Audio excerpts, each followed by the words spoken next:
여러분 안녕하십니까, 진성호입니다. 총선을 앞두고 지금 이재명 민주당 대표에게 이목이 집중되고 있습니다. 지금 친명과 친문 간의 내전이 벌어지고 있습니다. 임종석 전 비서실장이 뇌관입니다.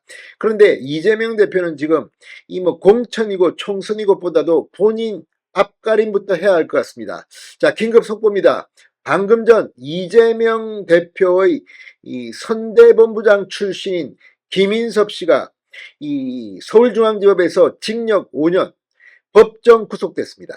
자, 이재명의 성남시장 출마 당시 선대본부장을 역임하게 됐던 측근 출신입니다. 이재명은 내 측근이 아니라고 부인하고 있지만 정진상과의 통화 등이 발표되면서 지금 이재명과 정진상을 통해서 백현동 로비 의혹을 받는 핵심 인물입니다.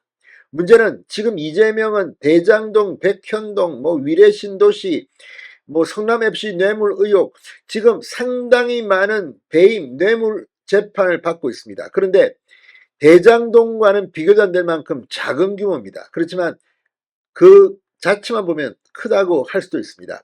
그 백현동 특혜 의혹 재판에서 핵심 인물인 김인섭 전 선대본부장이 징역 5년형의 법정 구속이 된 겁니다. 이 건과 관련해서 이재명 대표와 정진상 전 실장도 역시 기소된 상태입니다. 자, 지금 로비를 한 김인섭 씨가 징역 5년형, 그리고 더 공포스러운 것은 추징금이 63억 5,300여만 원입니다. 자, 이재명이 만약에 유죄를 받는다면 백현동만 가지고도 엄청난 혐의가 될 수 있습니다. 여기에 대장동까지 합쳐지면 이재명 대표는 어마어마한 형량을 받을 수도 있습니다. 물론 예단은 하지 않겠습니다. 이재명이 유죄라는 그 전제하에 지금 이 로비스트 김인섭 전 한국하우징기술 대표만 1심에서 징역 5년에 법정 구속되는데 이재명은 어떻겠습니까? 자, 지금 오늘 재판부의 판결 내용을 보면 이재명은 지금 벌벌 떨고 있을지도 모르겠습니다. 판사는 뭐라고 했을까요? 아무튼 백현동 특혜 의혹 첫 번째 법정 판결입니다. 그런데 놀랍게도 징역 5년의 법정 구속입니다. 진성호의 융단 폭격 시작합니다. 김인섭 전 한국하우징기술 대표를 융단 폭격합니다. 방송에 앞서 아직 진성호 방송에 구독자가 아니신 분은 붉은색 구독 버튼 눌러주십시오. 더 좋은 방송으로 보답하겠습니다. 자, 지금 이재명 대표는 자신의 사법 리스크를 총선 전까지는 그냥 유지하면서 이번 총선에 이기면 또 한 번 더 회생을 노리고 있는지 모르겠지만 힘들 것 같습니다. 자, 서울중앙지법 형사 27부 김옥권 재판장이 방금 전 알선수재 혐의로 기소된 김인섭 씨에게 징역 5년형을 선고했습니다. 추징금만 63억 5,300여만 원. 재판부는 그러면서 보석으로 석방돼 있던 김인섭 씨를 도주할 우려가 있다면서 바로 법정 구속해버렸습니다. 자, 김인섭 씨 2015년 9월부터 지난해 3월까지 백현동 개발사업 인허가 관련 알선 대가로 민간업자인 정모 회장에게서 77억 원을 수수하고 5억 원 상당의 한바식당 사업권을 받은 혐의로 지난해 5월 구속 기소됐습니다. 지난해 10월에는 보석으로 석방된 상태였습니다. 그런데 오늘 다시 구속된 겁니다.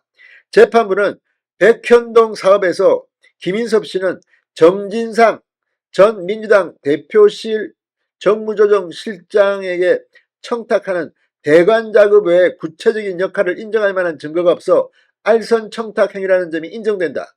민간업자와의 실질적 동업관계를 인정할 수 없어 알선의 대가가 아니라면 거액을 지급받을 이유가 없다고 말했습니다. 실제 이 김인섭 씨가 로비스트로 이 정모 씨의 아시안 디벨로퍼가 하는 그 회사, 부동산 회사에 들어가면서 갑자기 성남시가 특혜를 주기 시작했다는 의혹입니다. 김인섭 씨가 가기 전에는 잘 안 해주다가 갑자기 김인섭 씨가 정진상 이재명에게 로비를 한 의혹입니다만, 그렇게 하니까 갑자기 허가가 떨어지고 용도 변경이 4단계 사양되고, 아무튼 있을 수 없는 일이 벌어졌다는 의혹을 샀습니다. 그런데 실제 재판부가 징역 5년형을 때린 겁니다. 자, 앞서 검찰은 이 백현동 사건과 관련해서 지난해 10월 김인섭뿐만 아니라 이제 이재명 그리고 정진상을 배임 혐의로 불구속 기소했습니다. 이재명 대표가 성남시장이던 시절 2014년 4월부터 2018년 3월까지 백현동 아파트 개발 사업 과정에서 브로커 김인섭 씨의 청탁에 따라 성남도시개발공사를 아예 사업에서 뺐습니다. 그리고 민간업자에게 단독 사업권을 줘 공사에 200억 원 상당의 손해를 입혔다는 게 검찰 수사 결과입니다. 민간업자가 이재명 대표의 과거 성남시장 후보 선대위원장 출신 김인섭을 영입한 뒤 성남시가 부지 용도를 4단계 상향 조정, 임대아파트 비율 축소, 불법 옹벽 설치, 기부 체납 대상 변경 등 각종 특혜를 줬다고 하는 겁니다. 그런데 문제는 로비를 한 사람이 징역 5년형인데 그 당사자인 성남시장과 성남시 정진상은 얼마를 받아야 될까요? 아무튼 이 판결, 검찰은 민간업자가 1356억 원의 이익을 얻었고 브로커 역할을 한 김인섭은 청탁 대가로 77억 원을 받아 챙겼다고 했습니다. 그렇다면 이재명과 정진상은 어느 정도일까요? 물론 누차 말씀드리지만 재판 판결이 나기 전까지 예단은 하지 않겠습니다. 그러나 상식적으로 로비를 한 자가 이렇게 많은 돈을 챙기고 했는데 어떻게 했을까요? 아무튼 정말 이재명의 성남시는 참 탐구 대상입니다. 민주당도 이재명이 관련된 백현동 첫 번째 판결에서 로비스트가 징역 5년을 받음에 따라서 총선 먹구름이 끼기 시작했습니다. 진성호의 융단 폭격이었습니다. 여러분 감사합니다.